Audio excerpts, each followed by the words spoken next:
everyone, welcome to this special edition of Northeast Tonight, the show that decodes the region. I am Wasbir Hussain. I'm bringing you this broadcast from the lawns of the Heritage Club in Shillong. I have with me an eminent group of panelists today. I have to my left Mr. John Karsing, President of the Grand Council of Chiefs, a traditional institution.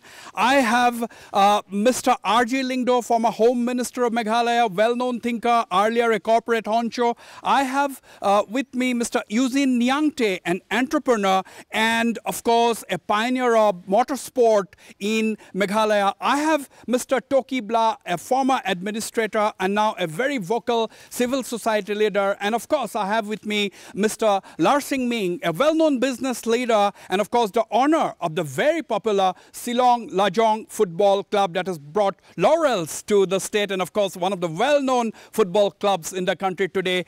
Everyone, gentlemen, welcome to this program. First, I would like to ask you, RG, you know, when we talk about governance in Meghalaya, that is the broad topic of discussion we are discussing today. And if we look at some of the development indicators, it gives us a very, very contrasting picture. Now, for example, you know, if you look at the health spendings, per capita health spending, Meghalaya is doing very well at 2,500 rupees roughly. The health spending per capita Meghalaya is doing pretty well. But if you look at the birth rate in hospitals, institutional births, Meghalaya is doing very poorly.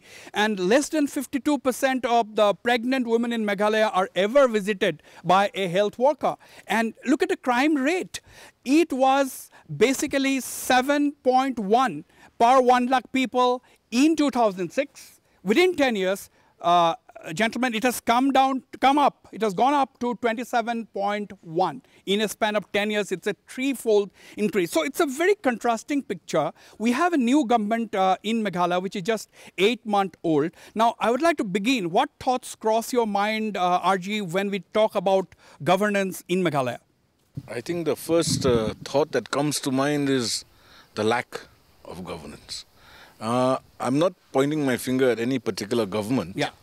But I think what we see is a huge disconnect between those who are governing and those who are being governed.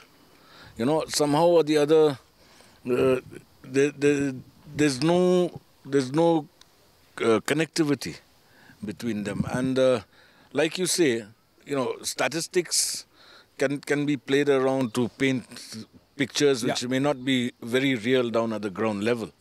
You know.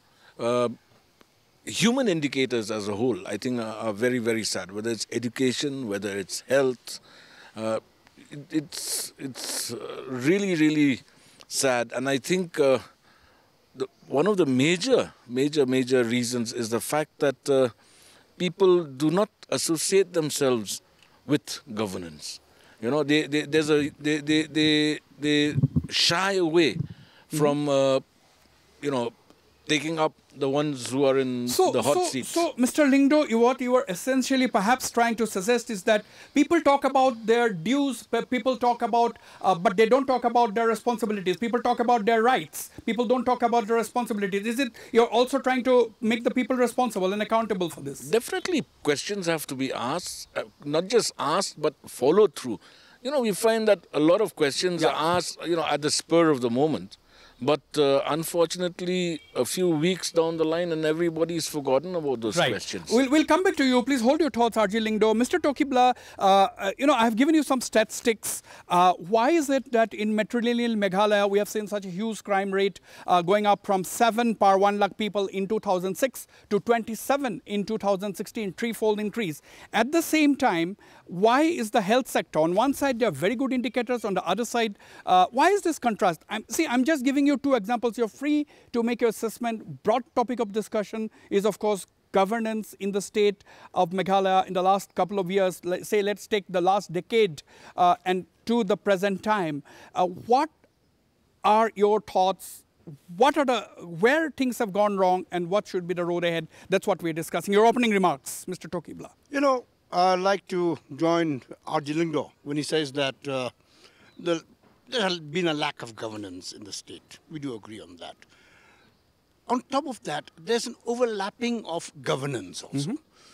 Too many institutions, too many institutions of governance. You have the state government, you have the district council, you have the SAME, you have the Dorbars, the village Dorbars, each working in their own tangent, without the least effort of trying to converge. Actually, the basic problem of governance in Meghalaya is when we talk about governance, we seem to take the government as an enemy that has to be confronted.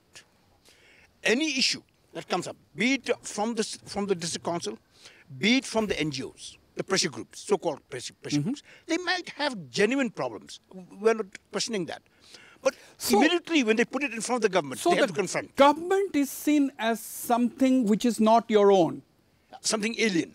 Something alien. Yeah. But John Karsing, I'm coming to you, Larsing and Hussain. But John Karsing, as Mr. Tokibla has said, the multi-layered governance structure. You start with the Dorbar, then you go to the district council, then you go to the state government, then of course the center is there, then there are the pressure groups whose points also the government cannot ignore. So what's going on? I mean, is it actually retarding progress and development, or is it making things difficult for the state government to actually take decisions? Too much of pressure groups. I would say that, basically what's happening is, regretfully, as everybody is admitting now, that there are many stakeholders. So when there are many stakeholders, they got to be part of that planning process, right? Or there has to be constant engagement. I mean, my co-panelist here, who's from the, was formerly into bureaucracy, he was also, so when you get into any service, you get a training, right? Now we have institutions here on the ground level which are implementing, delivering a public service, but they are not trained, they are not engaged. You see, so that there's a big disconnect, as Mr. R.G. Lindo rightfully said, there's a big disconnect because on one hand you have the institutions, on the other hand they were, when Panchayati Raj came into the country. If you look but question is institutions. You also represent a traditional institution, John Karsing, don't forget that. My question is, you see, traditional institutions, I'm not talking about your organization. There are the Dorbars, there's the Khasi Hills Autonomous District Council. We'll talk about the two of the recent legislations which they have brought. We'll talk about that a little later. But John, I mean, do you think in order to make their existence, demonstrate their existence, demonstrate their relevance, do you think some of these traditional organizations sometimes come up with ideas which are not in sync with the present day's developing modern society? I can just say this, that I think there will be a time when we have to all come to the table and decide, who plays which role and which responsibility. You see, so we have sixth schedule on one hand, and initially we got statehood because we already had sixth schedule when we prior to statehood under Assam, and the idea, the move for statehood was to get autonomy and whatever. Yeah.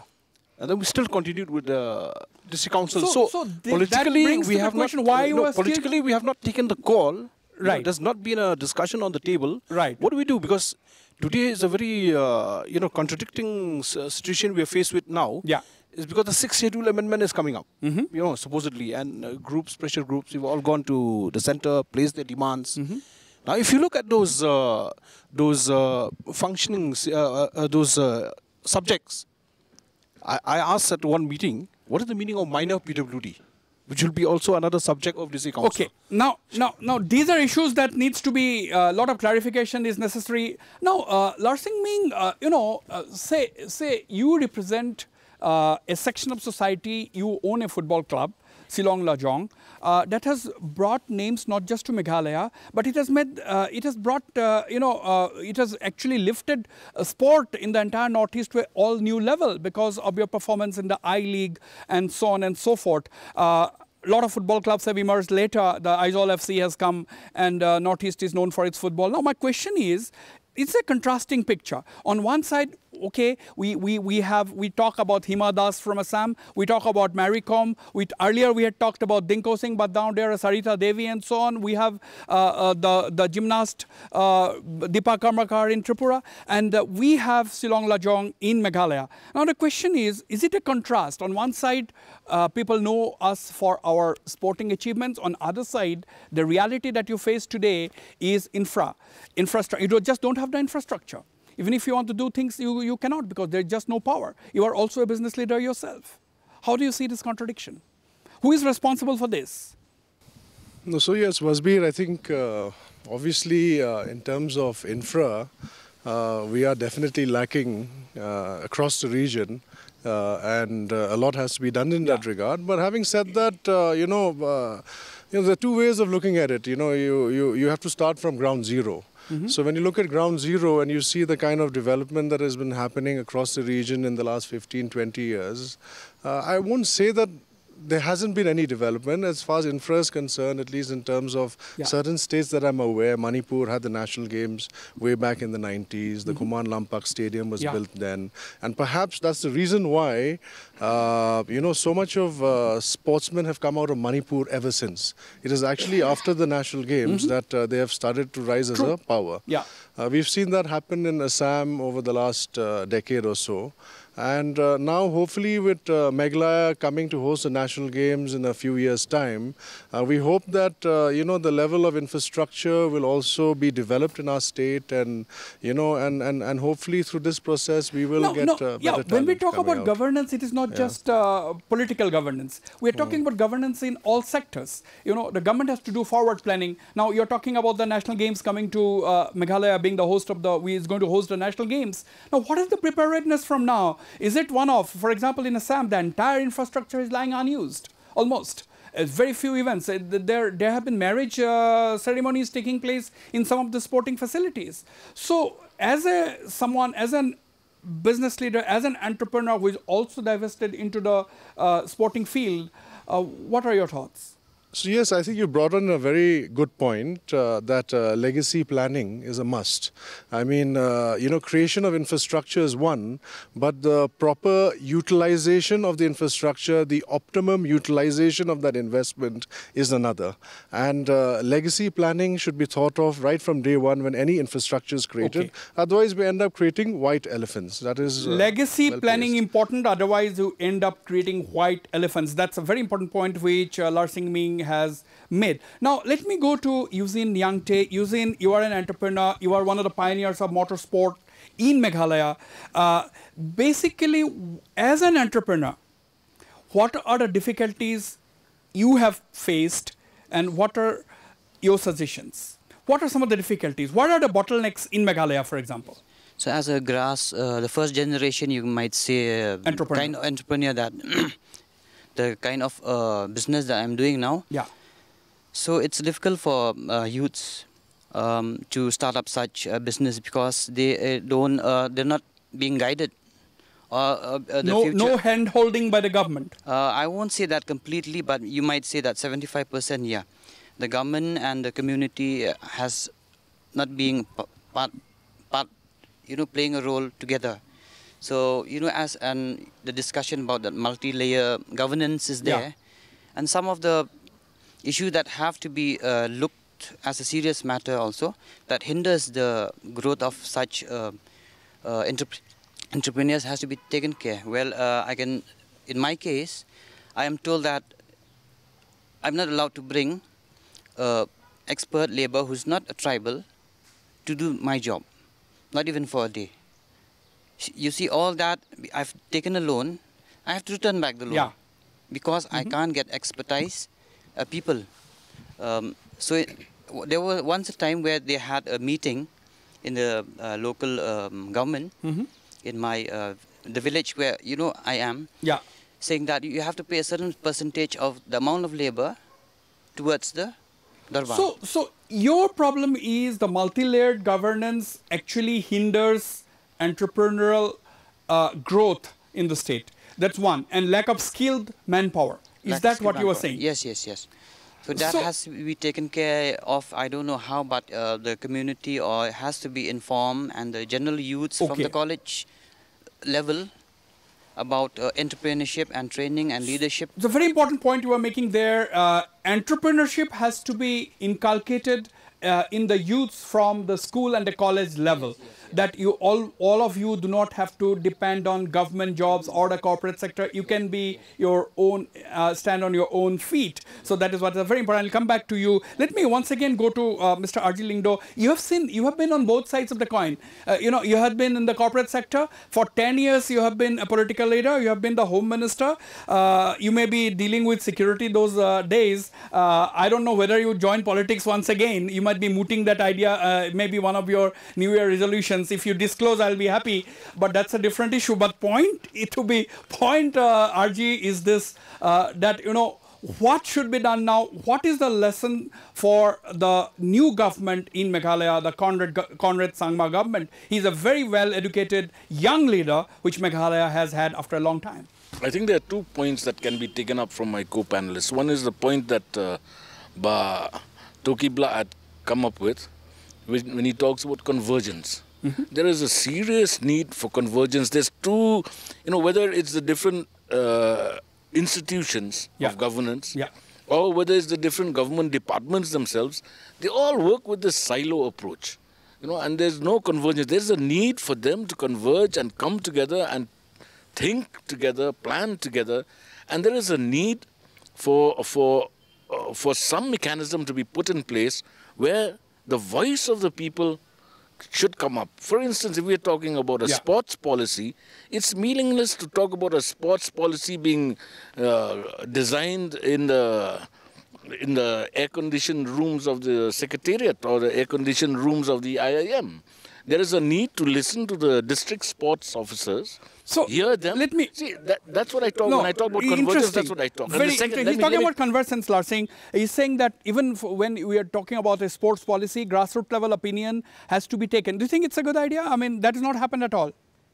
No, I think Baharji has definitely brought in a very important point that there should be a larger, consultation before coming up with any sort of policy.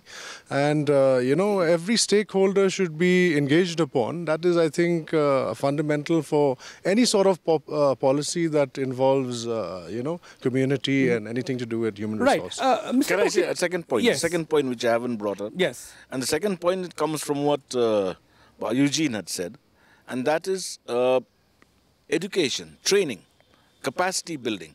Our education system is still stuck with the colonial times, where people are told and are taught not to ask questions. People are told and taught to depend entirely on the government. It is time that we shifted this paradigm of education. We have to encourage people to ask questions. We have to encourage people to learn more, to stand on their own feet. Then only things will happen. Okay. Now, my question goes to Mr. Tokibla. I mean, why is this disconnect? Because right from the beginning, the sense one is getting that there is a disconnect between the people who are in government and the stakeholders. That stakeholders includes the common man as well.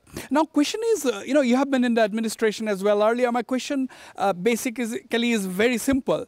Why is it that the government does not think of discussing policy planning with the stakeholders? Government talks to the civil society only when there is violence, only when there is a huge crisis which it cannot handle or mishandles. I think, Wasim, you have hit the nail on the head. Basically, you see, we call ourselves a democracy. But I think that the belief in the divine right theory of kings still exists here.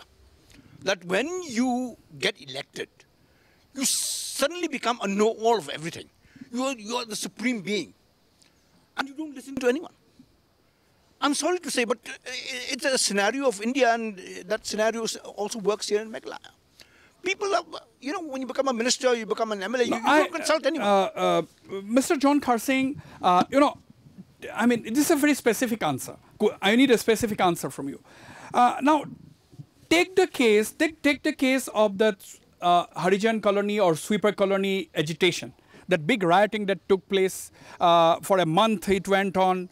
At that time, we have seen the state government talking to civil society. Other than that, this is not peculiar to only the present government. even the earlier governments, of which Mr. Arjilingdo had been a partner or a constituent or an important cabinet minister. I mean, have you ever seen the government discussing with the civil society on the road ahead? Like, for example, we are making this humble attempt to understand from you people as to what should be the road ahead, what is the problems with governance, and what are the corrective measures. So have you seen any attempt by the government to talk to the people like you and all of you here, what should be the road ahead, how to govern the state? As Mr. Tokibla said, government, seems to know everything. That is the attitude. There has been, I should say, a feeble attempt. Feeble attempt. You know why? Because, unfortunately, as my co-panelist, Mr. Blah, has mentioned, yeah, I think to use the word, all the time there's this word that he uses, political exigencies. Political exigencies, okay. So I recall during former CM Dr. Mukul Sangma's tenure, when that issue of the headman, the High Court passing strictures on them intervening into certain matters in absence of law and legislation. So the then government constituted a committee headed by former Chief Minister again, D.D. Lapang. Yeah. And brought in all the stakeholders. So it was, we were all, quite happy. So what is it that you are trying to say? What I'm trying to say then, in the middle of the whole thing, that committee got denotified. So it's basically saying that the attempt at discussions with the civil society is not a very serious business as far as governments are concerned. Yes, Mr. Tokibla, I'll come to you using. Mr. John Karshiang had mentioned about this feeble attempt. Yeah. But there was another serious attempt. And that was the formation of the Meghalaya Economic Development Council, when every political party was supposed to come in on a consensus. Yeah. Political consensus on the development of Meghalaya. And you will be surprised during that time when even the BJP was prepared to work with the Congress at that period of time. It was an all-party. A resolution was passed in the assembly towards this. But suddenly this was junked. Absolutely. Absolutely. Now, Hussain, what do you think? The same question goes to you. Yes. More engagement with the civil society, grassroots level opinions, bottom-up approach, which we have not seen generally. Yes. It's always a top-down kind of a policy approach by the government. Yes. Talk specifically about Meghalaya. Yes. As RG has said, so it should not be confined to the walls, of the secretariat. I mean, whatever policy is there, it should be implemented to the grassroots, notify individuals and organizations. By the authority, and then those who let them play a vital role in the serious people, entrepreneurs. Absolutely. Let them play a vital role. Vital role. It has to avoid the multi-layer structure, which again, and with the infrastructure. So, avoid the multi-layered structure. Cut down layers of governance, talk to the people, come up with a policy approach. Yes. That is what is your suggestion. Yes. Absolutely, there is a message there to the new government headed by Mr. Conrad Sangma that there is need to talk more to the grassroots level people as well as, of course, the civil society before coming up or trusting ideas and policy decisions upon the people of the state. On that note, we go for a short break. Don't go away. We'll be right back.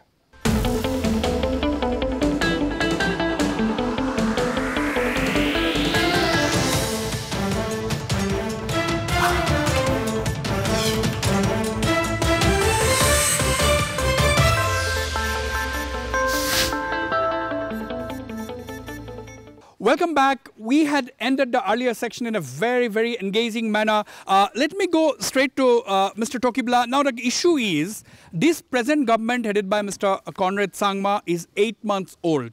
Now, what is the lesson that the government should learn from the past, and how do you think, what should be its priority as we move ahead? What is the future? One thing good about this government, the present government, is that more or less is acceptable. People expect a lot from this government. So I think, as what we discussed today, there needs to be a paradigm change in the working of the government vis-a-vis its relationship and its outreach towards the people. We need a more bottom-up approach. I think we should not wait until problems come up and start discussing with the problem. Any specific, what are the specific issues? Can you be a little specific? What are some of the issues that the government should highlight now? Focus its attention on. One of the issues. Take corrective measures. Yeah, one of the issues. We, for 40 years, Shillong has not had a municipal election. We have a municipal board. There have been no elections for various reasons. I'm not going through those reasons. The time has now come, I think, for the government to talk to the people that we need to have a governance, a city governance. We are very, very good at village governance. In Khasi, we call it Sinshar Shnong. But then we have no idea, no clue whatsoever about a Sinshar Shnong, Sinshar Sor. How to manage or how to govern a city. Urban civic bodies you are highlighting. Yes. Urban civic body elections. Arjilindo, what is preventing the government for 40 years not having the municipal council elections? See, let me go on first on a very general... But urbanization has gripped Shillong.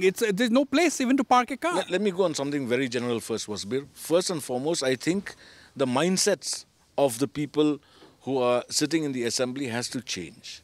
You know, they should not fear transparency. They should not fear accountability. I think the major reason for the gap between the ones who are governed and the ones who are governing is this fear of transparency and the fear of accountability. And that is the reason perhaps why they do not want to engage with civil society on a regular basis. I think that's the major thing. They have to overcome that. Now, having said that, I think there is, you see, besides urban governance, there is one more very, very important institution that had been started. The chairman was Mr. Toki Bla, where they talked about social audit. Now, I do not know why that has been, again, put into the back burner. Yeah. You know, because if we really... So you are one with Mr. Tokibla in demanding urban civic elections, civic body elections in the urban areas. Definitely there is a need, because we are not getting a lot of funds which would have been forthcoming if we would have had the civic elections. But Larsing, I'll come to you, John, in a while. But Larsing, again, didn't we begin our discussion by saying that there is so much of multi-layered governance system? That will be one more layer, isn't it? How do you respond to that? No, I think what the co-panelists are suggesting is that, we move into a very important area of governance which is already in existence in other parts of the country as well. And which will then be in sync with what is happening across the country. We will be able to avail, funds for proper sustainable development of the urban infrastructure, and and move towards a larger. And there will be a mayoral system in a city like Shillong, and people will be more accountable. Absolutely. So I'll tell you, there is a need first and foremost to get in sync with what is happening in the rest of the country, number one. So have a parity. Have a parity. John? We are unique in our own ways. That uniqueness should be preserved and conserved. Okay? But that does not mean that we work out of sync with everybody else. John, how do you look at this issue? Because I think Mr. Tokibla or Mr. Arjilindo said we are very good in our village governance, but we are not good in urban governance as such. So, see, I think Mr. Arjilindo hit on one very important note. That is that our honorable legislators, right, they should not be afraid of accountability or transparency. The thing is, it is all about empowerment. Okay, so it is not easy for anybody to hand over power to at a different level. So that's why it required the 73rd Amendment to push empowerment at the village level. Now coming to Meghalaya, 6,000 plus villages, right? That empowerment which has happened in through the 73rd, 74th Amendment had not happened because of the provisions of Article 244, which is 242, which is recognizing the authority of the 6th schedule. State government, past and present, they know fully well what they have to do. Okay. But why are you emphasizing on and on to address this? That's the key but question. why are you emphasizing on and on the 6th schedule? No, 6th schedule has done its job, isn't it? You have the district councils in place. So I'm very happy today that the government of Meghalaya now has agreed to. There was a big tussle, like I said earlier on. There was a big tussle whether this governance of the villages would be done by an urban authority constituted by the government of Meghalaya, or whether it be done by the authorities under the 6th schedule. So that is the bone of contention right now. And Okay. I see now the governments have decided, okay, we'll hand it over to district council. I don't know how it will work. But at I least said, the okay, government let has us taken a decision. change I'm coming to Eugene, but before that, since you're already holding the mic, Larsing, what are your specific suggestions to the new government? Be specific. So for me, what I feel this government should be looking at is largely in two areas. So we have some urban requirements and we have some rural requirements. Sectors that affect the rural economy and sectors that concern the urban areas. So now, since we've been talking about the urban part of things, so I'd like to first delve upon that. So I think what the need of the hour is really to create a proper long-term urban master plan for sustainability, because as of now, the city requires some huge long-term planning in terms of the transport, in terms of decongestion of the city. The bylaws need to be structured in a very, very intelligent and sustainable manner. We've got huge sewage issues which need to be sorted out, because Shillong is on the brink of huge of a lot of positive interventions in terms of tourism. Huge sewage issues and, of course, the huge traffic chaos in the city. Yes. You just cannot manage time here. Yes, so we require a very, very strong long-term urban planning which involves catering to the basic requirements such as sewage, water and transport. Traffic. At the same time, to also conserve the aesthetics of the city.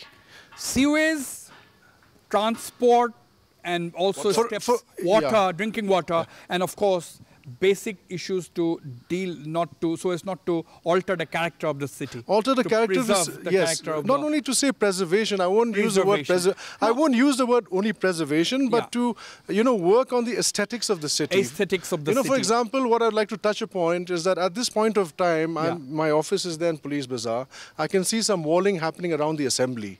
And they've suddenly built brick walls to kind of further close in the assembly and, kind of reduce the, viewpoints from the road level. Aesthetically, it is absolutely I'm not appealing. I'm not sure whether we are adding or really reducing. Very good suggestions there, Larsing. I'll come and take this forward. Eugene, basically we are talking about what are some of the points that you'd like to tell Mr. Conrad Sangma directly as a young entrepreneur.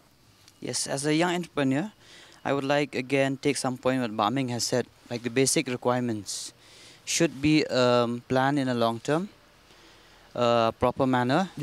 In which, if all these are met in a very scientific or, planned way, I think every section of the community or the departments of will get along. So it should be planned in such a way so that they should get involved with the local community, as I've said.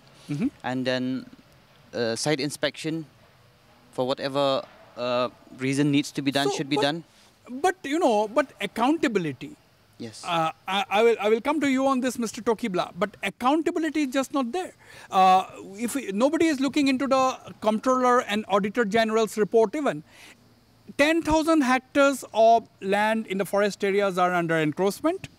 About 1,200 court cases have been filed by various people, but not a single verdict has come, mainly because nobody has pursued these court cases. Nobody is aware in the forest department that this is not said by me. This is mentioned by the Comptroller and Auditor General in one of its recent reports. Mr. Tokibla, I'll come to you, Eugene, once again. Basically we come back to what RG was saying. RG said that government needs to have, and politicians need to bring in more transparency and accountability. And basically one of the issues that we need to have serious talks about is the environment. I'm talking as a tribal. As a tribal, I have a close affinity with the forest around me. Now, why can't we start looking at it from that perspective? As you said, encroachment on 10,000 acres. It's ridiculous. It's ridiculous that it's happening. And then look at the 10,000 hectares almost. And these are the sort of things. I think environment is one of the issues. Secondly, I would like to go back to what Eugene and Larsing were saying. How do we develop without power? I think one of the issues that this government needs to look at is how do we generate more power in the state. We hardly have 200 megawatts of generation. We are buying power from outside. A state that was once surplus in power. I think we need to have a closer look at how do we generate power and how this power is needed by the youngsters of this generation. Right. Now, Mr. Arjilingdo, when we talk about mega schemes, like for example, more power, the question of funds come. Now let me give you some figure. Taxation department, which is the revenue earning department, there's known for its absolute leakage or poor implementation of their mandate. Now, to 2016-17, a test check of just 19 units found that there was an underassessment of tax, irregularities in about more than 200 cases, amount involving nearly rupees 500 crore. Now, what is going on? Because this 500 crore leakage, underassessment, that means there is corruption somewhere. So how do you deal with this issue? Is it just a poll rhetoric that people say in the before elections that our main job will be to tackle corruption, and when you come to power, you just forget about it and allow the system to go on because it gets revenue to may not be to the state but to certain other quarters? See, I talked about one major tool weapon that can be used to fight corruption, and that is social audit. Now, besides that, I think for it to work effectively and taking the spirit of the Panchayati Raj Act, I think there is a need now to decentralize, to the maximum possible. Everything perhaps cannot be decentralized, but wherever we can, I think we have to, for instance, the collection of garbage and the transformation of garbage into wealth, whether it is recycling of plastic, whether it is turning biodegradable into manure, that all should not be centralized. Now we are centralizing it to one place in near Meghalaya. I think all this needs to be decentralized. Let everything be worked at the local levels. Let governance be at the local level. Centralize only what needs to be centralized. Right. Centralize only what needs to be centralized. Otherwise, leave it to the concerned agencies, people who can deal with it. And have social audit as a tool for transparency and accountability. I will go for another short break, but before that, Mr. John Kharsing, why is it that people forget about key issues that I've been asked? I will ask this question to almost everyone, actually. Now, take the case of the sweeper colony issue. It has been a festering problem for Shillong. Now, there was a huge agitation. It came at the peak of the tourist season when tourists were coming in hordes, actually, to Meghalaya. It has created some kind of it has acted as a deterrent. There are a lot of tourism entrepreneurs. Lal Singh, yourself, you are a tourism entrepreneur as well. So what is going on? We have heard that an inquiry committee has been given by the present government, and we don't know the update so far. You see, Wasbir, the thing is, as I mentioned earlier, there are stakeholders here. You had a state government, you had a district council, and you had the village authorities, right? So there has to be, as you said, a redressal mechanism. There has to be, unfortunately, there is no connection even between these three institutions. So you've seen in the past where district council and state government have been at loggerheads on certain issues. So these are constitutional conflicts that take place with hamper development. And I, on my personal level, had written to the Honorable Chief Minister, the President Honorable Chief Minister, telling him, can we take an opportunity to somehow resolve this issue politically? Take the political call and resolve this issue to have everybody on the same page. It shouldn't be like what Eugene was saying, that somebody is that is the ideal. That is the utopian situation. Everybody wants everybody on the same page. But Mr. Tokibla, why do you think this will once again be pushed into the back burner? The translocation, or rather relocation of that place, of the residents of that area to another place. You see, we have the judiciary, and people have a right to appeal to the judiciary. Right. Though there is a problem. I think the state government, not only this government, but the other governments were serious about solving that Thammator issue. But then people went to court and it stayed there. We'll not go into that. What I'm trying to say is this issue of multi-layered systems of governance that we have, the institutions that we have. Today, a very sad development has taken place where the district council thinks that the constitution is part of the 6th schedule.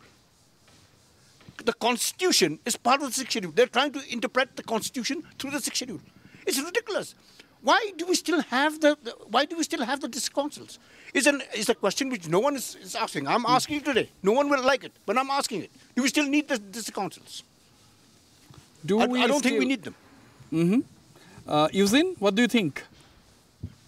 Multi-layered, governance structure. Do we need the district councils? I will come to John on this. See, I'm not more into political, views and points, but I feel it needs to be refreshed at some point of time. What points that has to be kept away and what new thing has to be introduced, that has to be taken care.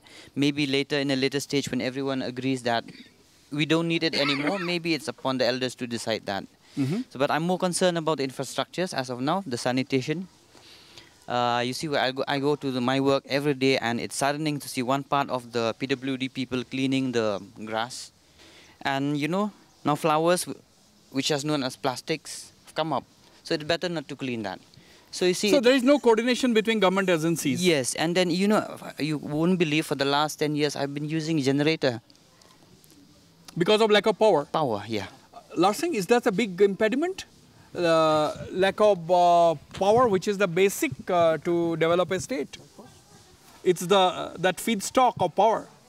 No, of course, I think this issue has already been talked about. We definitely need more power, but, I'll be very, very frank. I think we're still better placed than most other states in the Northeast. So I'll go for a break, but I need a quick comment. To generate power, you don't have to have a power plant in your own state. You can invest in another state and get the power to your state. But why is nobody talking about that? No, actually, we don't even need to invest in other states. We have enough of our own hydro potential. We've heard n number of projects that were supposed to have taken off in the last decade, that most of them have not seen the light of day is a different question. So need of the hour, of course, is political will, bulldoze and get things done. On that note, we'll go for another short break. Can I say one thing? Before the break, RG wants to say something. Yes, See, even power can be decentralized. Generation of power can be decentralized. Let us look at a new model. Why are we looking at these old models of centralizing power, centralizing everything? Let's look at quite a radical idea there. Decentralized power generation as well. On that note, we go for a short break. Stay on. We'll be right back.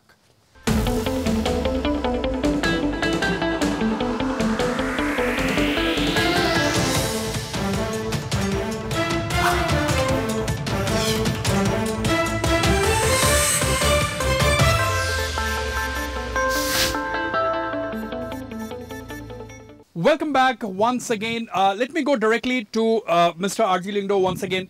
We're talking about governance issues. Governance involves, we are not talking about gender equality. We are not talking about 50% of our population who are women. Take the case of Meghalaya. I think it is now I would say it's a strong word, but people are making a mockery of the fact that it is a matrilineal system. Women have just no say in the decision-making process. But as we are debating these issues, how to bring women at par with the males in decision-making processes, John Karsing has a lot to answer. But before that, R.G. Lyngdoh, suddenly we saw the Khasi Hills Autonomous District Council moving and passing this legislation, the Khasi Lineage Bill, saying that Khasi women, if they marry non-Khasis, they will be declared as non-tribals and they will be not regarded as Khasi anymore. They will lose all their privileges and rights.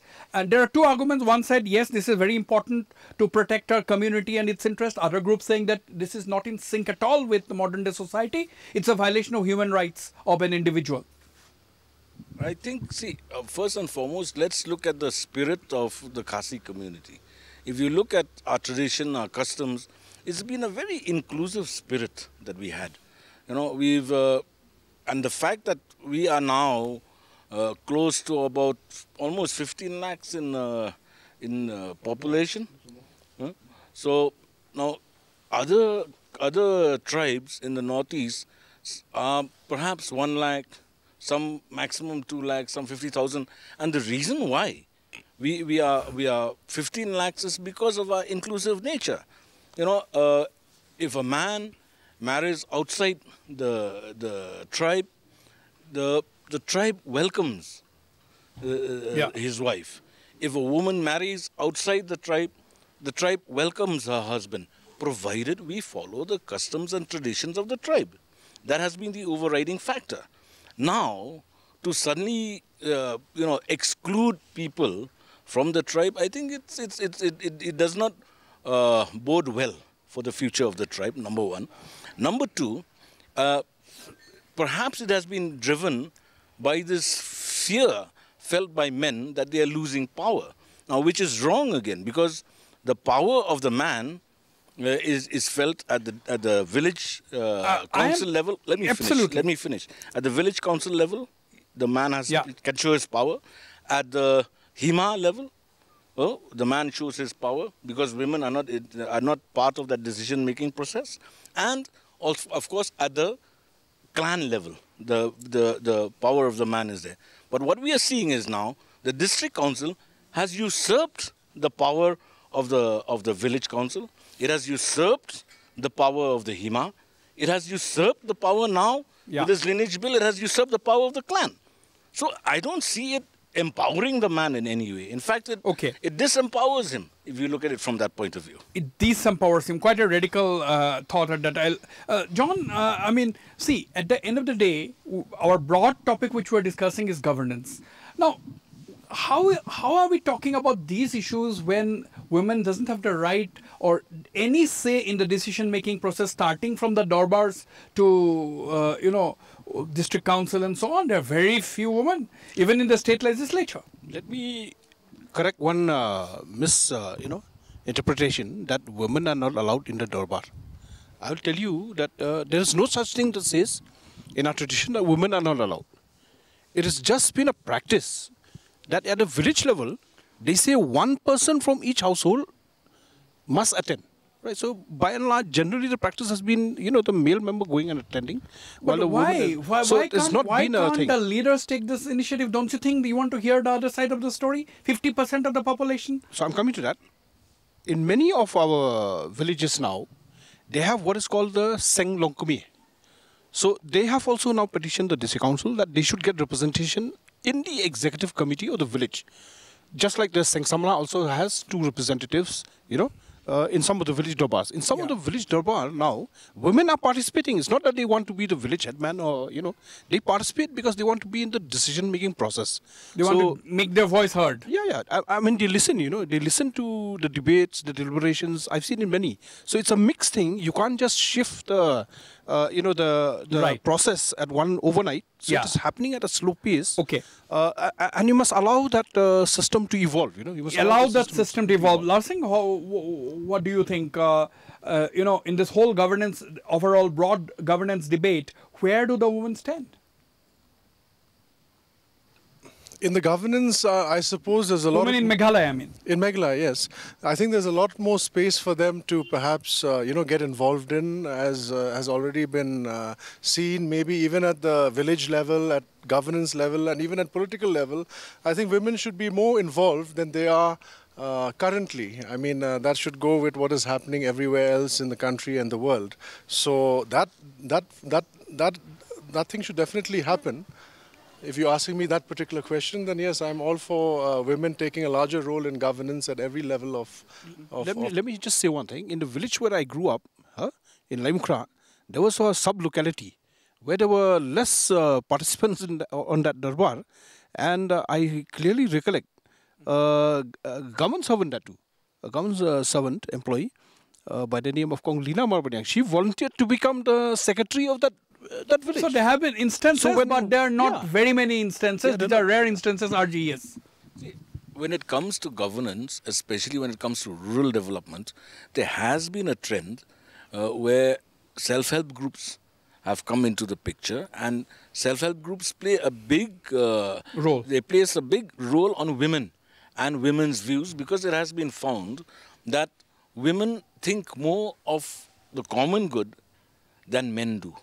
Okay, and that's why you find that it's already starting at that level.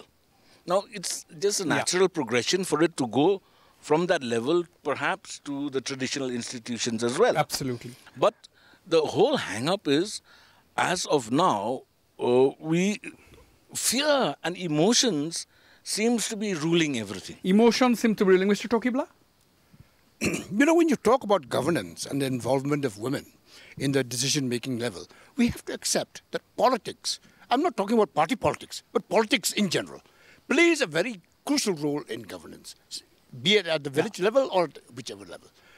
But, you know, men are scared out of their wits to bring in women into the decision-making level, especially at this age, because in Meghalaya, women are more educated than men. They're more enterprising. They're more forward-looking. That is my personal experience. And I've seen them looking at development and looking at governance from a different paradigm of a man.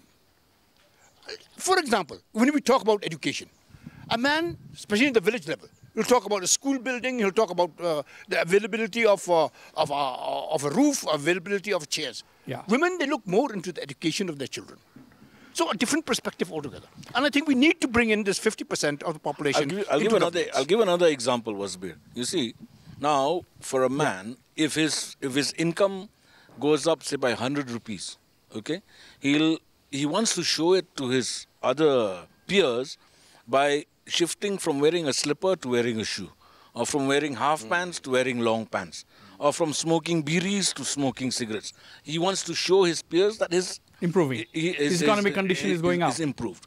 Whereas a woman, if her economic income goes up, say by 100 rupees. You are talking about the generic issue. By 100 rupees it goes up. You will find that the children wear better clothes. You'll find the education of the children becomes better. So it is important to get their point of view in developmental policies. So since we're talking, I think you take the mic. Since we're talking so much about women empowerment, which is a need of the day, I think as far as Meghalaya is concerned, we also need to look at the male empowerment aspects, of which I feel are also very much required. Of course, in most families, that is also changing, but by and large, there are certain traditions within our systems that need to go through some sort of rethink, restructuring. You know, when we talk about the concept of giving more empowerment to men in terms of even inheritance, equitable distribution of property, wealth, and even when we come to, you know, various other issues. You know, these are areas where I think, for me personally, as someone from here, that need to be addressed by society at large. And perhaps a lot of the answers to the root questions of this entire drive for Khasi lineage bill would be answered from this, but would probably be motivated because of these particular feelings as well. Absolutely. Now let me come to Hussain. Let me say one thing. Let me see. See, when we talk about inheritance, Khasis don't have the concept of inheritance. You know, that's why the social network of Khasis has been very, very strong. If anybody falls into bad times, that social net is there to catch them. We never, there's a in the past, kind of we never had beggars, we never had, you know. But that has been misinterpreted. Let me come to even with lineage, you know, in the earlier days, people never used their clan titles in their names. If you say Tirot Singh, it's a pretty recent phenomenon. Tirot Singh. If you say it was Jibon Roy, it was Jibon Roy. There was no thing of a particular clan. These are putting out a clan name was actually meant only for the purpose of matrimony, to know from which family, from which mother, from which maternal lineage someone came in from. It's almost equivalent to a gotra. But these things have come out, you know, in the recent past, in the last 100 years. You know, and a lot of, you know, things need to be restructured there. A lot of things need to be restructured. I'll come to you, John. Let me go to Hussain. Hussain, I mean, you know, you are an entrepreneur. My question is, you said that there are difficulties which you are facing. Now, what about women entrepreneurs? You know, this is in a way large chunk of people. Women are more enterprising, as Mr. Tokibla has said, which is a fact. If you look at the hawkers colony, the hawkers, not colony, the hawkers in Meghalaya, I mean, the government on and off have been tried to evict them from their places from where they are trading their wares. Now, the question is that act has to be passed. Now, Why can't these people be given a particular place from where they can operate and live a life of dignity than being thrown out, or always they are under fear of being thrown out from the place? What do you think about this? Yes, yeah, what I feel, the women of Meghalaya is very enterprising compared to other places. You don't see much of people like whether it's sports or you know, small business like that what we have in Meghalaya. True. They're more enterprising. The way of thinking also is different, and they're more independent. And I feel it should be addressed to the government so that they come up together. You know, it should be there should be a leadership training regarding women entrepreneurship. You know, things like that. So what I feel, it should be this problem needs to be solved. So they can't just, you know, sit in a small shop. It should be a chance should be given in such a way that they come up in a more planned, systematic, and to a bigger level. Plan systematic. Mr. With more Kokipla, support, yes. Answer this question specifically about the hawkers. This is a very important issue in Shillong, at least. You know, a lot of media space on and off been given to this particular issue. It's a question of living a life of dignity to a large group of people. I agree with you. I, for one, I don't support hawkers sitting on the streets and on the footpaths. That's fine. That's fine, no? But That's then, fine. You see, here is where we really need a municipality. Because it's not the job of the government to think of alternate markets. Can a municipality, like in Shillong, come in and think of alternate markets where these people can sit and be allotted space to sit and earn their livelihoods with dignity? I agree with you. They can be shifted. But can we identify a marketplace for them? Alternate markets. Laimukra is a traditional market. Aside from Yaudo and Laimukra and Police Bazaar, we don't have any markets. So can we have a body that starts identifying land, allocating land, setting up the infrastructure for, you know, for a marketplace? Right. Shillong is expanding. Right. Now, RG, you know, is it an open and shut case that, oh, there is no space available, so they will have to go at the end of the day? No. I think we have to think positively, and we have to look at the future. The number of the demand for goods is going to go up because population is going up, and we also increasing urbanization also cannot be lost sight of. Increasing urbanization is a major factor. So, in fact, if you look at Temolong or the present problem in Burabazar, it's a fight for space. It's just a fight for space. So definitely space comes at a premium once we start urbanization. And as Patoki said, there has to be an authority that will look at that. It's not the government to look for it. True. Let's decentralize. Decentralize without losing convergence. Decentralize without losing convergence. I'll have to end this conversation. I'm running short of time. I'll start with Larsing Ming. I'll come to each one of the panelists. What is your message to the Conrad Sangma government, very briefly? So my message... Please be specific. Yeah. So my message to the Conrad Sangma government would be, one, obviously we've already touched upon the urban infrastructure and the needs to look at a long-term planning and an immediate intervention in that regard. Two would be to look at the rural economy, because half our problems on what we've just discussed, the hawker problem or the urbanization, could actually be due to migration of people from the rural areas into the urban areas due to lack of livelihood opportunities, especially more so in the recent past. A few decades back with timber ban and recently with the coal bans that have come about have led to a kind of a reduction in the rural economy. Right. And that is actually why these migrations are happening. And going forward, for this state to really develop and go forward, we need to engage on the livelihoods of these rural economy, which is agriculture, which is tourism, and various other sectors that can engage the livelihoods of the rural economy and drive the state forward. Absolutely. Agriculture, because 80% of the people in Meghalaya depends on farming and agriculture. Mr. Tokibla, your concluding remarks. Yeah, what is the specific message to Mr. Conrad Sangma's government? My specific message to the government would be, please start thinking of the future generation, the youth that we have. All of them are on the lookout for a livelihood, for jobs. We have not taken advantage of the look east policy. For us, perhaps not look east, but look south. We have a neighboring country, 180 million of them. Anything we produce, be it agriculture, be it horticulture, be it handicrafts, be it anything we produce. We can sell it over there. But this needs to have some sort of a, facilitation from both the state government and the central government. It'll be the key to development for Meghalaya. Key to development for Meghalaya. Look south, try to tap Bangladesh. That is what Mr. Tokibla is saying. Yes, Hussain. Yeah, my message is for this present government is the education system should be as such. All the development and progress should be introduced in the education system itself, because what you have seen, and as soon as people pass out from the university, whatever has been taught, it failed, whether it's sanitation or civic sense. So ultimately, it has to be addressed in such a way, it be part of the education and their livelihood. Thank you. Absolutely. The education system should be beyond what is taught at the university for it to have a real impact on the ground and on the youths of Meghalaya. That's what Hussain has been saying. Yes, Mr. Arjilingdo. I would say bring transparency into governance by bring out policies, whether it's a health policy, whether it's a mining policy, whether it's a sports policy, whether it's a youth policy. Bring out policies that will govern the way that we govern the people. Okay, I think that is very, very important. Unless we have proper policies that will charter the path forward, I think we are moving in a very ad hoc manner, and that's where a lot of the problems arise. So I would ask the Chief Minister to really look at putting policies into place so that we no longer govern in an ad hoc manner.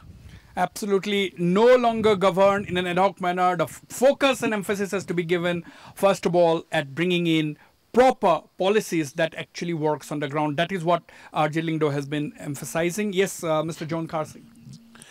I would request the Chief Minister to kindly, the elections took place 8 months ago. Yeah. Elections are over. It'll happen later. Now, can we leave the politics aside and get an all-party kind of a committee to move things forward, Because as we have seen in the past, what is happening, any attempt to bring in policy change or any attempt to bring in some very important change for the future gets stonewalled by certain, groups or certain parties, or it is misinterpreted in some other ways. And we have a very, the government of Meghalaya, the Chief Minister has to take on board all the parties. Why? A 6th schedule amendment is on the cards, and as we were debating for the last more than an hour, a lot of matters by default connect with the district councils. Right. Now, our government, our politicians need to sit and understand if that happens, will there be more conflict, or will it smoothen the process of change? Absolutely, John Carsey there. You are basically saying that there is need for the Chief Minister to have a consensus with all the other political parties. That may or may not be difficult, or that should not be difficult rather, because the present government headed by Mr. Conrad Sangma already has 3 to 4 political parties, and that has only 2 to 3 major political parties outside the ambit of the present government, and at least for consultations, there should not be any harm in that. If the government is listening, perhaps they would like to carry this thought forward. And on this note, I end this edition of Northeast Tonight. I thank all my panelists for being here at the Heritage Club launch for this special edition of Northeast Tonight. Goodbye and good day.